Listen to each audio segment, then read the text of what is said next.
the political side of it, and then there's the real story. There's a lot to unpack right there. It wasn't quite the interview I thought that was going to be. There's a reason for it. This will be officially my favorite podcast I've ever done. Pre-COVID, you said the brands were easier to deal with. What's the difference now versus COVID?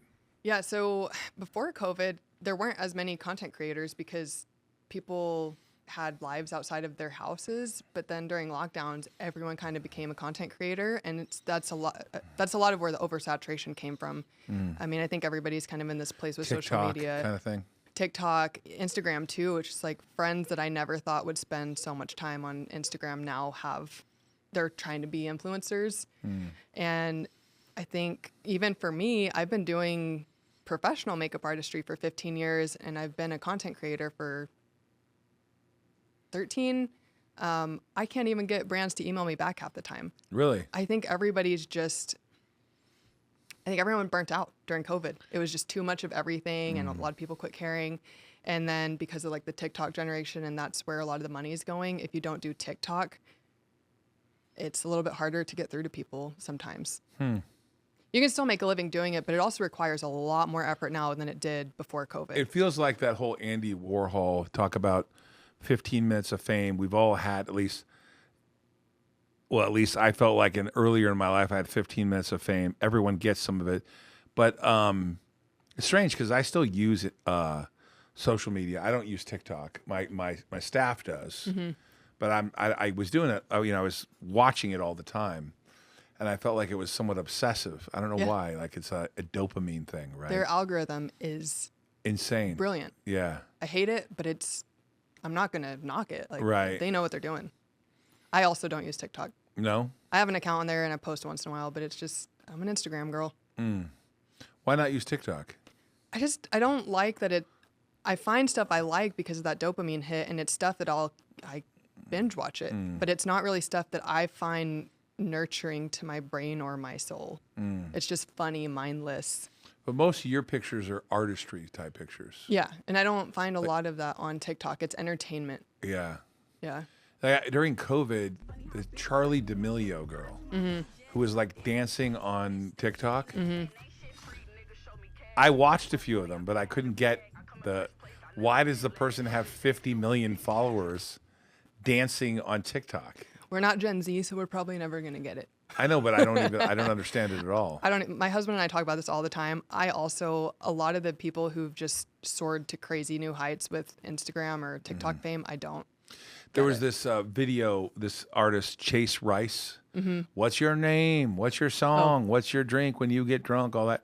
And there was like 1,000 people doing that. What's your sign? Pointing to it. Everyone got really super creative. But then it was like a giant blur. You know what I mean? Yeah. And so it's funny, we talked about Lex Fridman before this. Like, I find myself now looking for quality. Oh. Like, it's really interesting. Yeah. Because I wouldn't consider myself to be a guy, maybe this is just older age. I appreciate on Instagram pretty girls. There's no question. But one day I looked down at the For You page for me, and I think it's called For You, or the search page. And every recommendation was a girl with breasts, like every one of them. And they all kind of looked the same. Yeah. And then I saw a picture of you where you're doing this sort of pinup / it reminds me of like 1941. They're going to paint the girl on the side of the plane because we're in war. Kind of Betty Boop, kind of little. I don't even know if that's the right terminology. Little like Rosie the Riveter. Like Rosie the Riveter thing. When I first met you, you weren't doing it for like a year. Your content had stopped. Yeah. I think when I first met you, I was in the middle of a 6-month social media break because so my husband and I had actually started a company during COVID selling bidets, and it was right when the toilet paper shortage hit. Oh, really? We were already looking into it, so it was just like great timing. But I was supposed to do the social media, and I just got to this point where, because of being part of a famous family and being like immersed in a lot of like, look how perfect everything is, and a lot of like fake TV stuff. Sure. I just got so sick of, I think, media, and obviously was having like some mental health stuff. And so I was like, you know what? I'm going to just take some time off. I'm very blessed that I work with my family. They don't require me to post on social media for my job. So I just took 6 months off. I met you during that time. And then when I came back, I just took it really slow. I'm interested more in like travel and different stuff now too. So I was like, okay, how do I mix that I still love to model and do makeup, but I also want to do travel and lifestyle. And so it was kind of navigating how to put it all. Because I saw that picture, which we're going to post up right now. And I said to you, wow. I was like, okay, I didn't know you that well, did I? Made me feel really good. Yeah, I was like, this guy, is like, incredible. He's seen the world and he's impressed. I was impressed. I was like, Yeah. and so all your stuff is beautiful. Thank you. And done well and done tasteful, but I know that you create it. So setting aside your content creating career, what got you into makeup? Because you seem to be really into it. In fact, you and I were with RFK Jr., and he commented to me like, oh, how did you get this serious makeup girl? Yeah. Because a lot of times he gets makeup and it's kind of like half-ass. And he was saying, like, I would never. You get a professional, right? Yeah. You know what's funny? He lives down the street from my brother-in-law In Mandeville Canyon. Oh, wow. Yeah. Yeah. I was like, Yeah, that's been crazy. a weird experience. I actually talk to him every week. Bobby's actually become a friend after a couple, whenever this happened, a couple of years ago.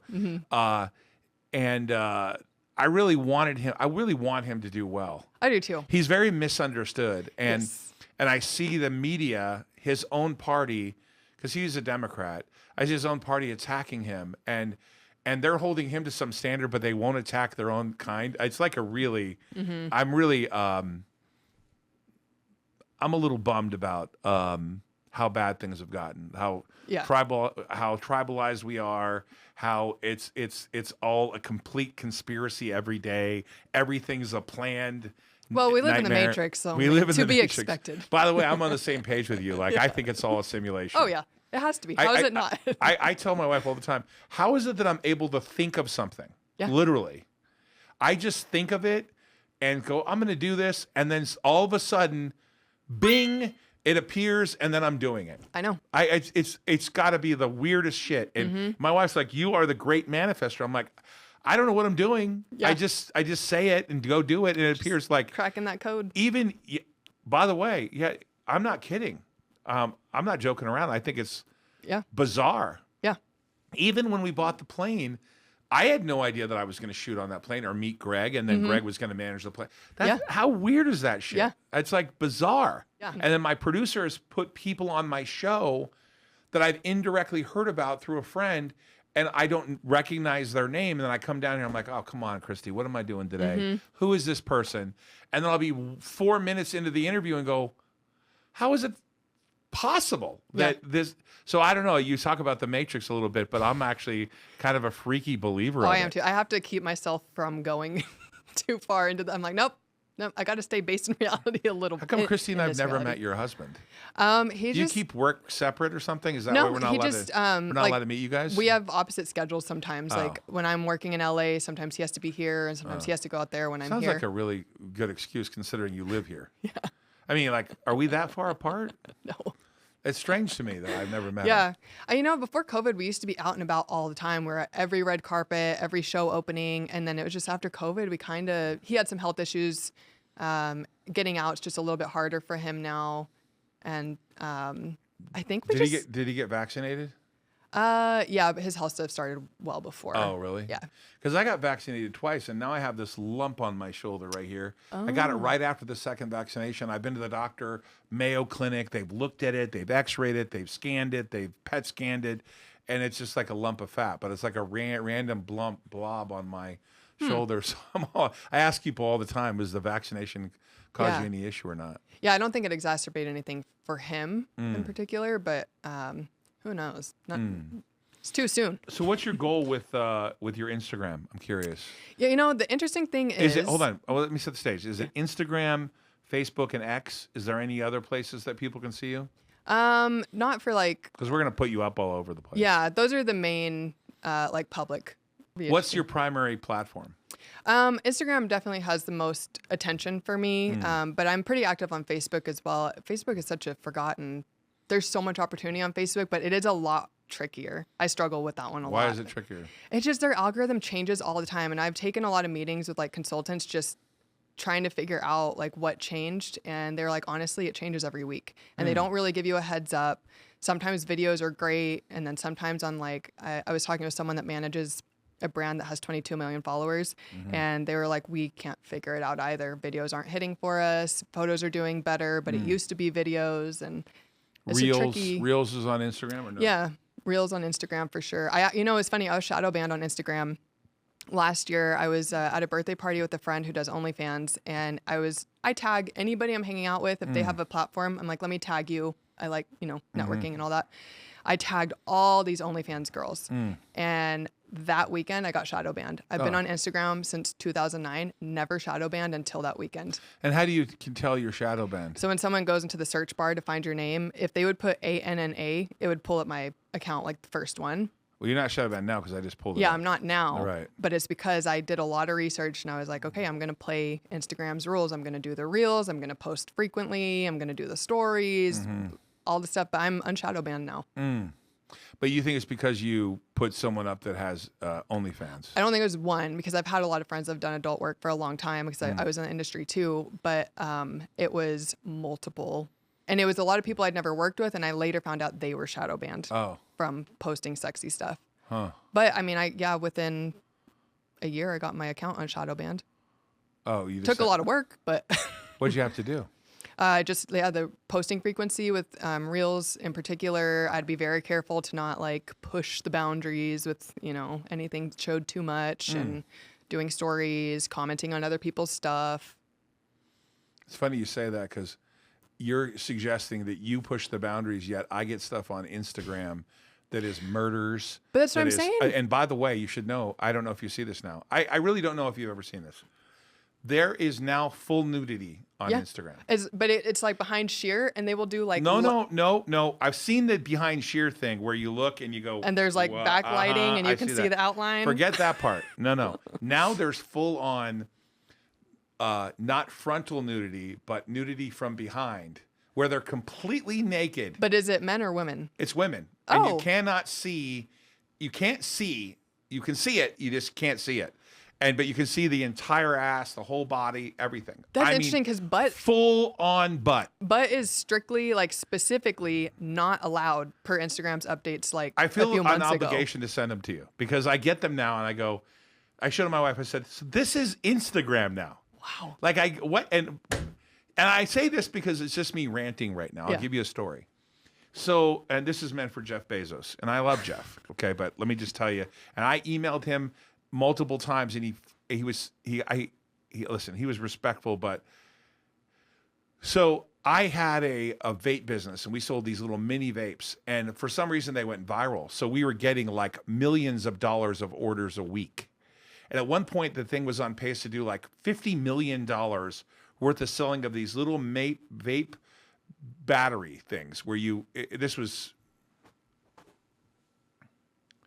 I don't know, 2014 or something, maybe 13. It was a while ago. And I couldn't keep up with the orders. Then one day on a Friday, all of a sudden these red bars came up on my Amazon account, and I couldn't get into it anymore. And then of course we were barred. And they said, you were barred because you're selling vape. And I thought to myself, I'm barred because I'm selling vape, not pens, but whatever they were, batteries, whatever, right? And those same were sold by hundreds of other people. And I still to this day go and check, and they're still selling vape. So it's an indiscriminate way of not applying the rules. I don't understand it. So now I equate that story to, I got lost an entire business over that, because Amazon was all the traffic, which is the death knell, right? That's why we ended up like closing the doors on our bidet business, was because Amazon basically, I mean, I don't want to say they screwed us, but they do. Working with them screwed us more than we thought it would. They do, for sure, because they can kill your brand, right? I want to come back to that. Yeah. But so now I see this Instagram, and I think to myself, I get in trouble for the F word. Yeah. And these people are naked on Instagram, and they have like 2 million followers. I'm like, okay, so they must, I don't know how they police it. I have no idea. But I have a lot of model friends that post really sexy stuff that's super tasteful, very artsy, and they get flagged instantly. And then I have other friends that post just really raunchy, trashy. And like, I'm a fan of smut. I'm not knocking it, but I'll, if it's trashy, it's trashy. And they get away with it. And they have millions of followers, and their engagement is high. And I'll tell you a story about bidets. So flew to Japan for 10 days with my family. And we're tired, and it's a long flight because you can get a direct flight to Japan, right? So that's a long flight. Have you been to Japan? I haven't yet. Okay. It's one of the greatest countries in the whole world. So we get off the plane and we're in the airport and we all have to use the restroom. So we go in the restroom. And I go into the restroom to what is like the super electronic toilet, a TOTO. Oh. Which has and I've learned that those TOTOs are like 10 grand, right? And all of the Japanese bathrooms have these TOTOs, which are like heated, have music, do all kinds of things that you would like, where the hell did this thing come from, right? Now, I have a hotel in New York. Have you been there, haven't you? Yeah. Beautiful. Yeah, so we have that hotel in New York. I love it. Those suites have these same TOTOs, right? I know they're super expensive. But in Japan, they all have them.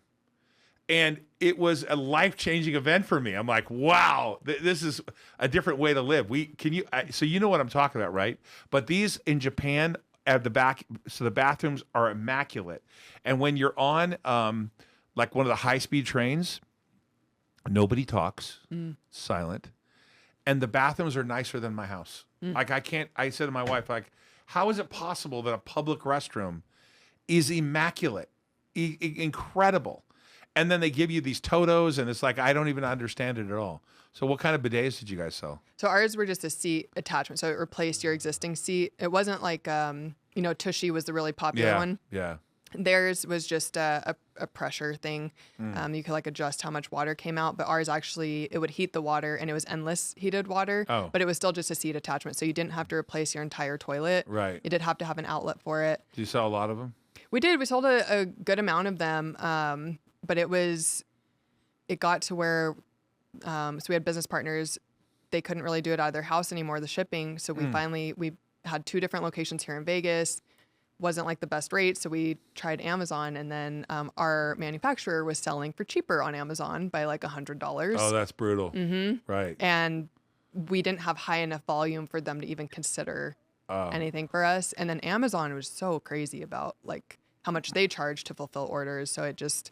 Oh, they got expensive, right? Yeah. When you do fulfillment by Amazon, it's pretty expensive, right? Yeah, it seemed worth it initially, but the way they were burying... I would type in our like Luxy Lou bidet, and it wouldn't even be one of the top suggested ones. Oh, wow. Yeah. Wow. So how does someone hire you as a makeup artist? You just go to my website or on my Instagram or Facebook, I have my email. Just email me. And do you get hired by a lot of people? Yeah, I do. I do a lot of different like corporate stuff. I do photo shoots. Well, you were doing glamour. Hollywood for a while. Yeah, I was doing a lot of TV work, and I still do production work here and there. I just didn't want to be working in LA anymore. It's just too... I mean, you left California. I did leave California. Thank God. Share sentiments on California? Yeah, we share. I was just there recently, and it's beautiful. But the problem is that I don't want to be in the car for 3 hours to go 20 minutes. I was driving 2 to 4 hours a day. My hips, my back, like I already have a herniated disc. It got much worse in the year that I was working so much there. I was really there on and off for about 6 years. But so what's your favorite like famous person you've ever done makeup for? Oh, gosh. And you can't say your husband. Yeah, well, my husband. My husband. I don't know. The thing is, like, I just don't value celebrity or fame. No. Like, I mean, every now and then it's cool when it's a surprise. It seemed like you were cool about RFK Jr. Oh, okay. I'll say He's him. a Kennedy. I'll say him. Right. A-Rod was also really cool, and he smelled so good. I've really? never met a person in my life who smelled so good. Really? As soon as he sat down, I was like, lotion all over his body? Some sort of cologne, but it wasn't too much. It was just the right amount, and he was just so pristine. He's well put together. Yeah, it was an experience. Yeah. But I did really enjoy RFK, and I enjoyed listening to you guys talk backstage a lot too. Yeah, that was fun. He's a good guy. Interesting to get some behind the scenes and the personality. But where do you fall in your own political views? It's so crazy because I was like super. I think you and I talked about this when we first met. I was really Democratic. Really? For several years after moving here and especially working in Hollywood. And, it's like you're in this weird... You're a Democrat. I was very Democratic. Registered Democrat, voted Democrat. But there, by the way, the interesting part about this is that there was a time where that didn't matter. Like, I remember a time when Bill Clinton, when I was like, hey, this guy's doing a good job. Yeah. And in fact, me being a young Republican, I even told my wife, I said, if he reforms welfare, I'll vote for him. And he did. So there was a time where being Democrat or Republican didn't mean you hated each other. Right. And it wasn't like a tribal thing where No. you're a Democrat, I'm a Republican. Yeah. Like we cared. Yeah. You know? And I'm from Texas originally. So I grew up very Republican. I grew up conservative, evangelical Christian. So I was very like. Kind of went the opposite way there. Huh? Yeah. And, you know, it makes sense. Like angsty teenager goes the opposite way. Yeah. And then my husband and his family are all from Canada. Oh, wow. So then I'm like with them the majority of the time, working with them, living with them. And I, you know, it just all starts to make sense. But then it was really during COVID, working in Hollywood and seeing, and I have to try to not get heated about it, but seeing the double standards with when people were sick and who had to mask and who didn't mask. And then I was the one doing the makeup in people's faces and getting sick because they weren't telling me they were sick. But then I had to get triple vaxxed or I couldn't work anymore. And seeing how it really was, you have to do this. I'm rich, I don't. A little control, right? Right. Yeah, and so it was for me. It was extremely eye opening to see the double standards with. You know, I have a bias because most of the people I was around were Democrats. It's, you know, Hollywood's mostly liberal, Democrat, right? Very liberal. So of course that was what I was mostly around. And when it came to like wealth, that was their political leanings, but it was a lot of Canadian leftists, lots of double standards. And then I remember going to Texas and I had a COVID exposure. I was supposed to go back to LA to spend it with JD and his family for Christmas. And they didn't want me to come because, you know, they didn't want to get sick. And I was like, that's fine. So I ended up just staying in Texas and For Christmas? For Christmas. But my family's all there. So Okay. for me, I like being with my family anyway. Right. But I didn't think anybody there was going to want me to come because I had a direct exposure for like 2 days.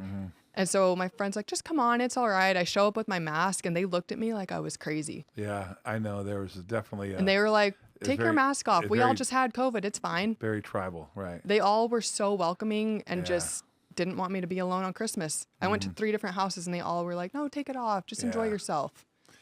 Yeah, So- that was one of the first times I've always, you know, I was, you know, a military guy when I was younger, and I was always like very toe the line with the government, right? That was the first experience where first of all, I don't know if you noticed this, but like I was heavier during COVID by like 80 pounds. So, and I'm heavy now, but I was much more heavy. And I kind of felt like the COVID vaccine was trying to hunt me down.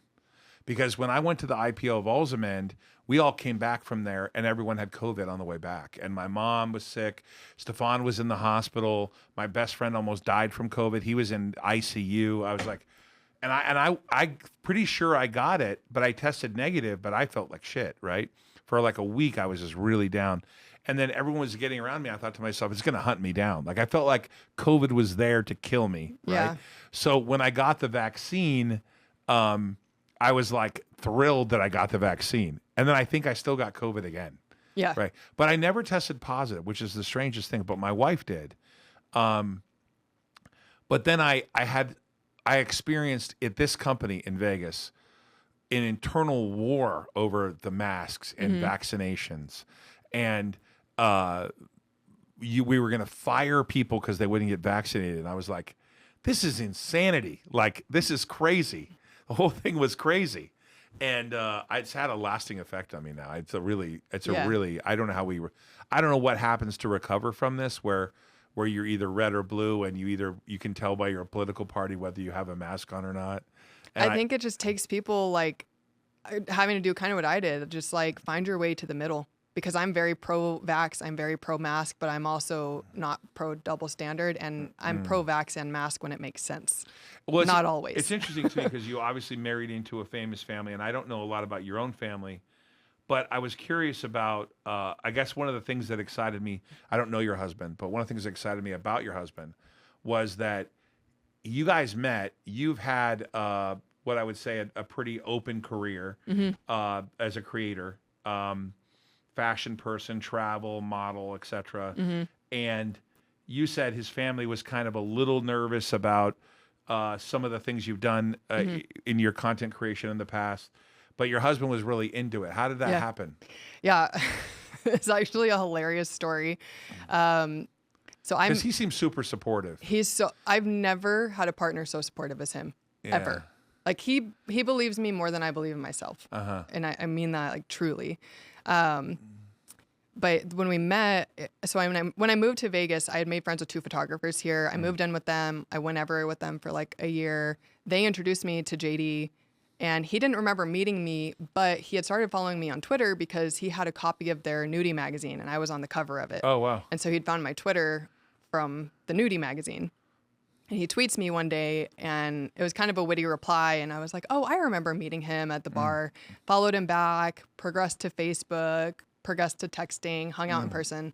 But yeah, whenever we actually started dating, he's a host for HGTV and very family friendly. And he starts inviting me to all these red carpet events with him. And I was like, what is wrong with you? I'm not good for your brand. Like, I'm totally fine to hang out, but you shouldn't be tagging me online.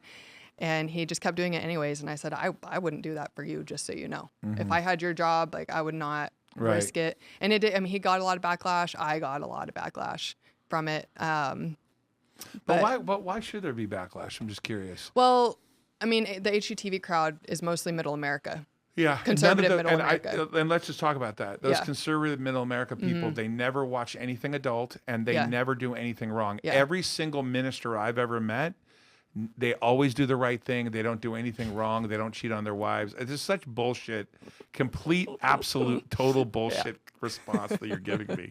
Are you kidding me? This is, once again, a political thing. I remember this clear as day. Ariana Huffington had a husband. I don't know if you remember this in California. He was running for Senate. His name was, I think it was Michael Huffington. And Ariana was married to him before she created the Huffington Post. And he was bashing being gay like crazy. They ended up getting a divorce. He had a gay lover, and he ended up like being with the guy, right? This is a guy who was running for Senate. And I thought to myself, after that, I thought, you're all full of shit. Yeah. If you're a hardcore gay basher, you probably got some gayness in you, right? Like, and so the thing about it for me is I became like, okay, I'm a Republican, but I don't care. One of my best friends, one of my dearest best friends, and I think you know him, is gay and the most wonderful guy. And I don't even want to say, here's my gay friend, because I don't care that he's gay. Like, it's irrelevant. I know his partner. It's irrelevant to me whether they're gay or not. But like the intolerant people, the ones that are the most intolerant, I've always believed there's a high concentration of the most intolerant being the ones that are doing the most. It's like the guy who's accused of you of cheating all the time is really the cheater. Yeah, it's either that or there's like a fear of that part in themselves. That, like, they're suppressing it so much and they wish they could express it. So then they're mad at you because you get to express it. Well, how do you, since you're a Hollywood type liberal girl who has this bias towards liberal, how do you deal with the idea that there's more than one gender? Yeah, that one is harder for me because I think for me there is I'm a millennial. Like I think there is like that age thing where I've just got so much of my life experience has been mostly male female, but my brother's gay and I don't know, I identified as pansexual for a while. Your brother being gay doesn't mean that he's transsexual. No. But like from him being gay and being in the queer community, and then myself being like in and out of adult work and having a lot of friends who were either trans or non-binary early on in my life, I've just kind of gotten used to it. I think it's gone a little bit past what I was able to comprehend for a long time. So sometimes it's a little bit trickier, but I have quite a few friends who are trans or non-binary. So it's a little bit easier for me to palate it. It's mostly the language that I struggle with of like flipping it in my head. Like, okay, I don't even she's a think he I have now. to tolerate it because I don't have a problem with it. What I have a problem with it is it being an issue. Oh, yeah. Like, why does it have to be an issue? Like, that's how why I does feel. it matter whether you're transgender or not? I just And struggle with getting my words right. I know, but that's the point is why do you have to get your words right? Yeah. Like, why? Why does it matter? I guess it's like when people have a stage name and they want to go by a certain name. Right. And then, because I've gone through this too, where like people want to address you a certain way once they learn a nickname, and you're like, oh, I don't know. You don't know me like that. Oh, I guess you can't call me that. I asked you to call me this. Right. I get that. But if I said to you, if I'm going to be a colleague of yours and you said, can you call me Bob? If I care about your feelings, I'll call you Bob. Right. But like, I wouldn't know to call you Bob unless you told me. The whole thing makes no sense to me. Yeah. I think as long as. It's like militant almost, that it's like, it seems to me crazy that women have been fighting for equality for hundreds of years, and that yet a man can then just say they're a woman. It makes no sense. I mean, do you want a controversial take? Sure. I would love. Okay. I don't ever get this controversial I got to publicly. assume that this is going to be the edited I part. usually only say this. No, I mean, you can No, post not it. edit it out. I mean, Oh, like yeah, it'll be leave the it in. precursor. Yeah. Women are not as capable as men in all the same things, and men are not as capable as women in all the same things. Like, some women can do the same stuff, but like, I totally am for women's rights, but I think saying that women are equal to men is kind of a crazy thing, because I can't hit as hard as a dude for the most part. Most women can't hit as hard as men. Mm-hmm. And I do think they did. I think when we looked into it, they did say that woman, she just had extra testosterone or something. Oh. I think she was born with something that gives her extra testosterone. But I think it's just kind of nuts for people who say like women can do everything. And I was talking about this with somebody, I won't say who, because they would probably be appalled if I share a private conversation. But, you know, they were saying how it's unfair for women. And I was like, but kind of just the idea of having a separate women's sport is separating men from women. No. Right. And so my friend was like, maybe what it should be is there should be a category that's just general competition. And it's just like for boxing specifically, he was like, and it's just weight class, Right. men and women. Right. So then you don't have this issue. Or maybe not, and I'll explain to you why. And that this is something I learned in the military, and that is, so let's pretend that we have a military where, and this is more liberal today than it's ever been. But when I was initially in the Army, a woman could not fight with men, right? And the basic premise is that men's DNA is to protect, and that when a man saw a woman injured, they were not able to function. Like the seeing one of their friends injured is far different than a female that gives birth, that reminds them of their mom and their sister. And so there's this general psychological warfare thing that you don't see women on the front line getting blown up or shot at or having their abdomen blown open.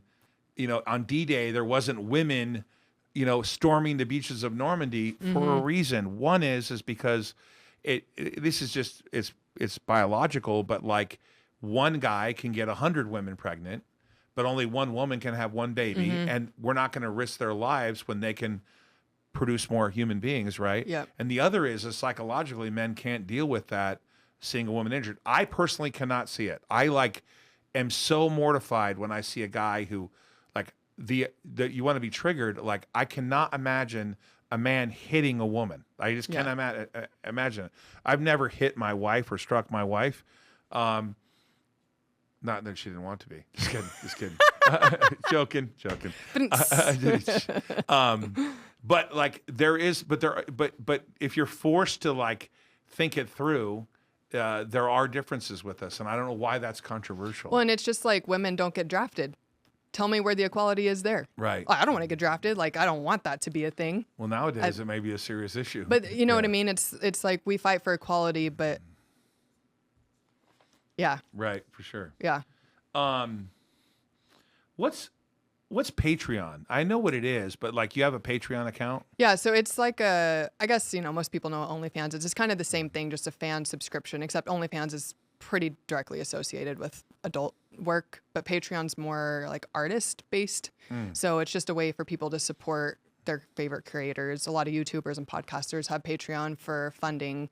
That way they don't have to look for brand deals all the time. Do you make money on Patreon? Yeah. Is it lucrative enough to matter or no? It goes back and forth. It used to be more lucrative because it was like the first platform that really did that. So I guess before 2018, I was doing a lot better. And then in 2018, they got really strict on adult content. So, and I don't do I do like nude work, but I don't do like porn. But if you have any sort of nudity on your account, they, you're basically shadow banned. So you're like not searchable. Oh, wow. There's certain features you can't use, which is just a real bummer because they used to be very cool about all of it. But yes, it's just a not a crowdfunding, but like a fan supported. Fan funded thing. Yeah. So I take it you don't have OnlyFans? I do. You do? I started that last year. It was not something that I thought I would do. I wish I would have started it sooner because all my friends, when they told me how much they were making in like 2020, I was like, shit. Oh, really? Missed the boat. Because just like social media, it's so saturated now. It's not as easy. Yeah. Is it? Yeah. Yeah, I have a friend she's a relatively famous person, and she did one OnlyFans and made $2 million in one day. Oh my god! I know. I was like, wow. That's wild. One day Yeah. only, and I don't even think she was naked. Wow. I was thinking, wow, this is a different world we live in, right? Yeah. But she's a famous person, so people wanted to. Of course. People wanted to see her. Yeah. And she was still scantily clad, but I thought to myself, what a great business you're in that you can go on OnlyFans for one day. Yeah. And then and what people are making doing that. It's an interesting to some degree it's interestingly liberating because it's funny that in the adult industry it was always men that controlled the websites, men that controlled how the content was shot. And OnlyFans is in some way is almost like a liberating thing for females where they cut out those people. Now I know a little bit about this because 100 years ago I stupidly financed an adult credit card company. I regret every moment of it. It was the stupidest thing I've ever done. You go on the social media and they look me up and say, Ault. That's not what happened. They can make up whatever story they want. Yeah. But because the industry is still not mainstream. I don't care what anyone says. But that business is somewhat liberated. OnlyFans is somewhat liberated the process, right? Yeah. Like almost to a point where anyone can do it. Yeah.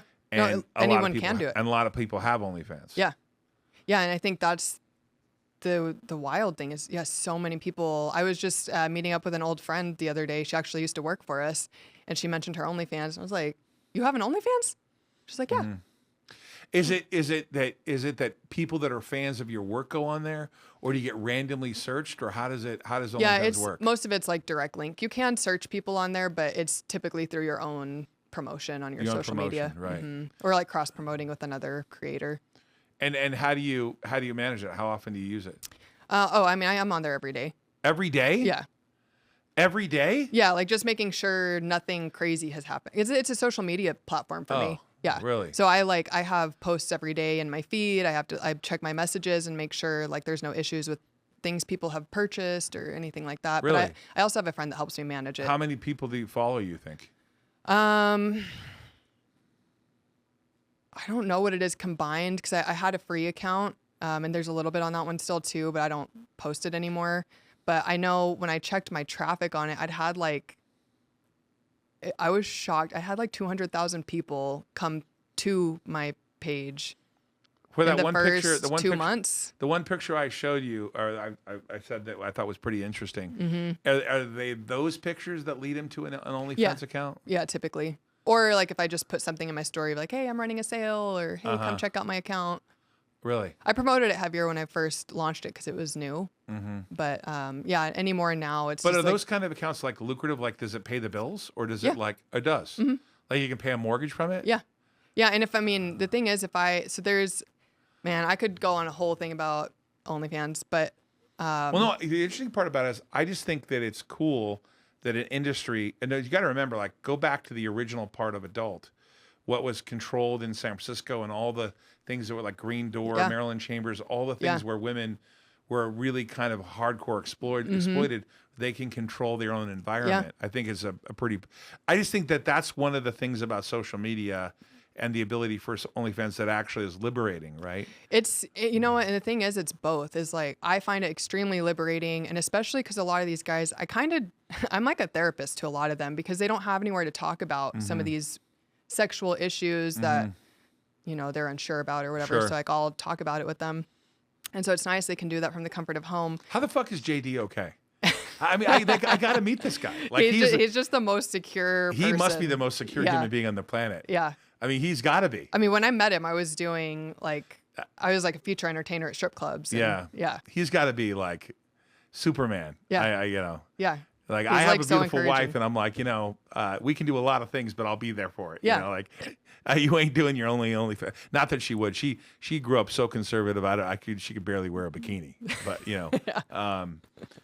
I just think it's inspiring I mean, I don't know. It's a good example. I've seen, I don't know him personally, but I see you guys together and you guys seem solid as a rock, and it's it's a really great thing. Yeah. I've just never, I feel like, I don't know. It's like every week I just feel like we get closer and things are better. And yeah. Do you think that, like, what do you think happens with that space? Because I mean, adults are always going to kind of be around. Do you think that you'll expand OnlyFans, or that'll just be something you do for a while, or what? What do you think you'll do with it? Right now, it's kind of just like a part-time thing. I have a friend that helps me manage it, so it's not taking up too much of my time. I live stream pretty regularly, and I just make it like a fun. Like, do you get people that hangout. know you on it? Not know you from OnlyFans. Yeah, no, like I mean, actually, like they know you and they go, oh God, that would be like, you will not catch me on your OnlyFans. Yeah, it was. I felt bad telling you that I saw that picture. Oh, I was like, well, I did. I'm just being honest with you. The thing is, I used to strip in my hometown. Right. So like, it's not really. Yeah. Whatever. I know. Yeah, I know you from the other side of the business, right? Like, yeah. From the makeup and the famous people and the TV shows. So that's what's weird is like sometimes I get photographers that get on there because they think it's more like Patreon. And it's more because Patreon's like my modeling work. It's a little more creative, and I talk about like travel and I share makeup tips and like my personal growth and what I've learned in therapy. Sure. OnlyFans is just flirty. Fun. That's why I asked you, like, what do you think you're going to be doing in 5 to 10 years? Yeah, I mean, 5 to 10 years.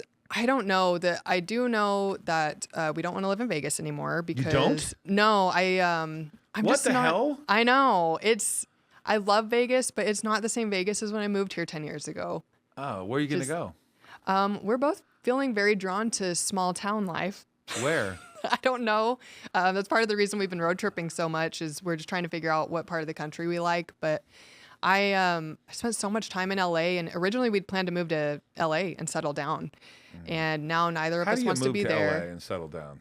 Well, now that I spent the majority of the last few years there, I can't. No, double no. Yeah. But yeah, I just really want kind of a simpler life. I enjoy being creative and doing fun stuff, but my day to day, I mean, I go to bed at 8:30 or 9. I wake up at 4. I go work out. I do my cold plunge. I like to eat healthy. I like to spend time with people I care about. I work a little bit during the day and have some business stuff going on, but yeah. I love Vegas. Although I just spent some time in Florida, and my friend has a yacht there, and I've been telling people, like, I'm going to work from a yacht 3 months out of the year, just 1 month at a time, because of Starlink and the ability to trade and do all the things I do from that. And I spent 5 days on his yacht, and I thought to myself, I'm for sure doing this. Yeah. Right. He has the killer thing too. You go to his house in Fort Lauderdale, and you walk in the front door, and it's all glass in the back, and his yacht's in the back, and you can see it from the back, from the window. Yeah. It's like the most amazing thing. So I see myself being in Florida and Montana. Yeah. So where's small town for you? Well, we spent some time up in Maine, and there's an area called Owl's Head. Maine? Look, I don't want to live there. I know, and it was nice in the fall when we were leaf peeping. Well, like the winter's going to be Kenny brutal. Bunkport stuff? You are a liberal. That's liberal.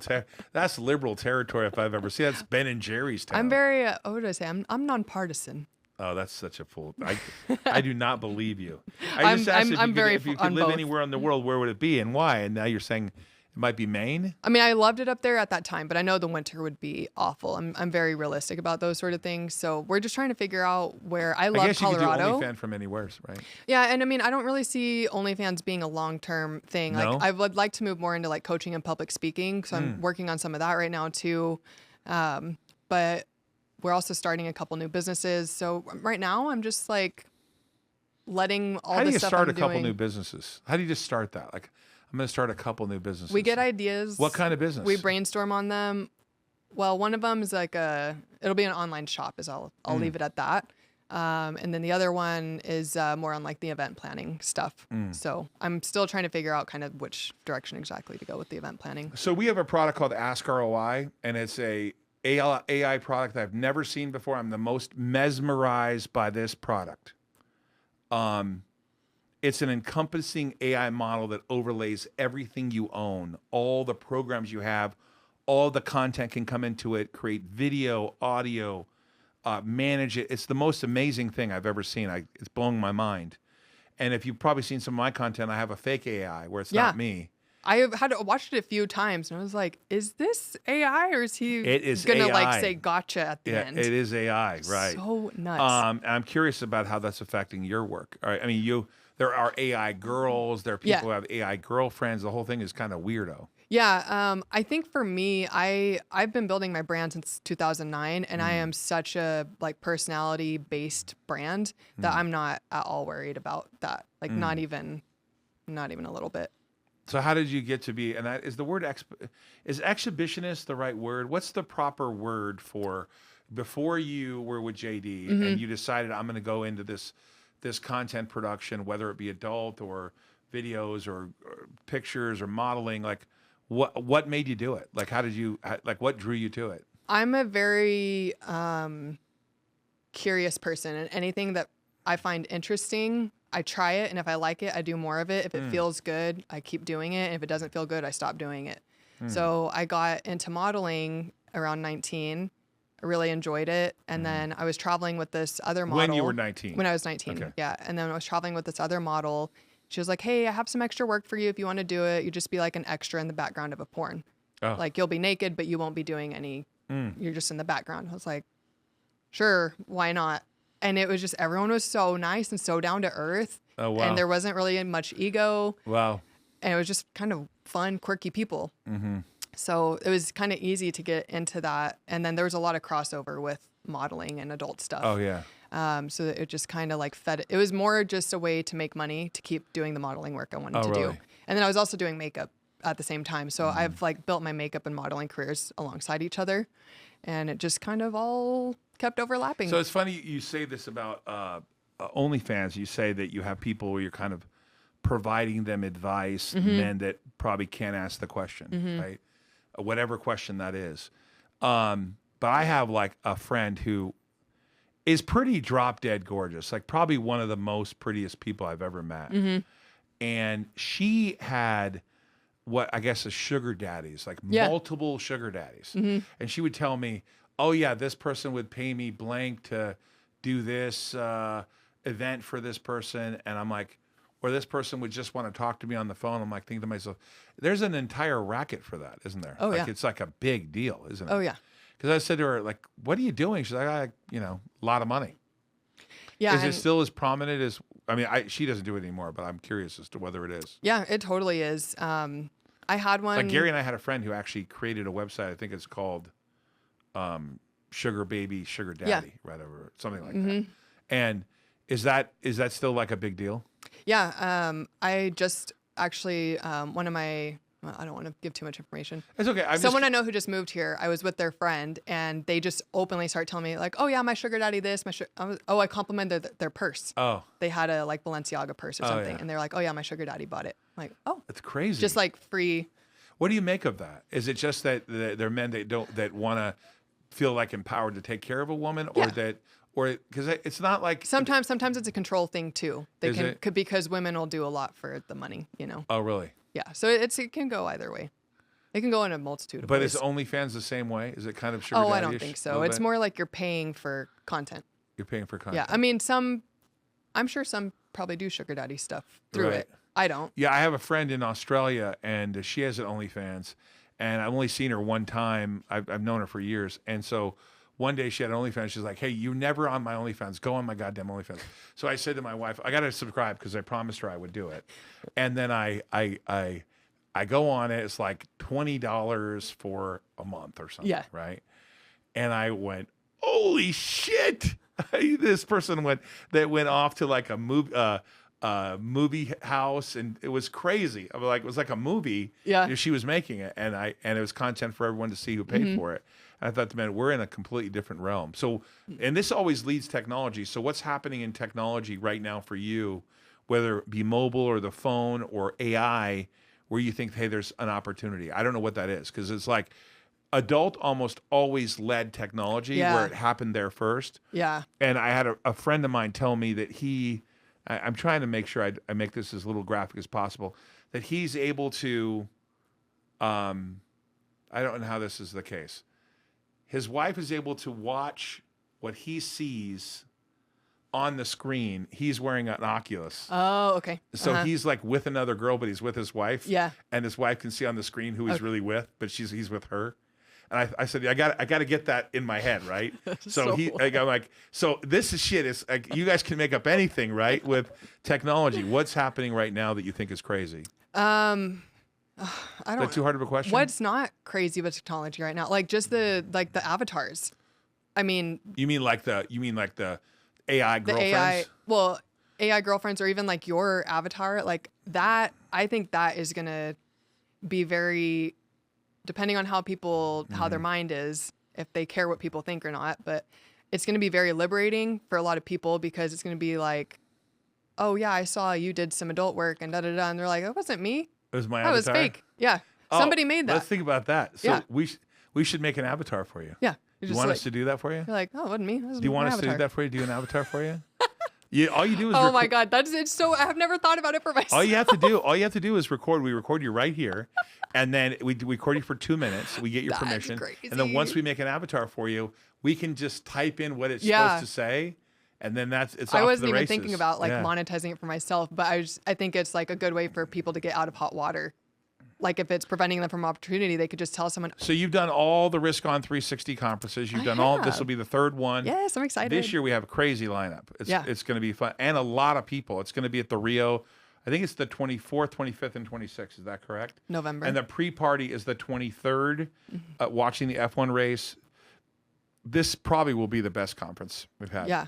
Well, I walked this. We've already sold more tickets than we have combined the previous 2 years. But I appreciate you being here. Obviously, people will be able to meet you at the conference. Yeah. Be fun.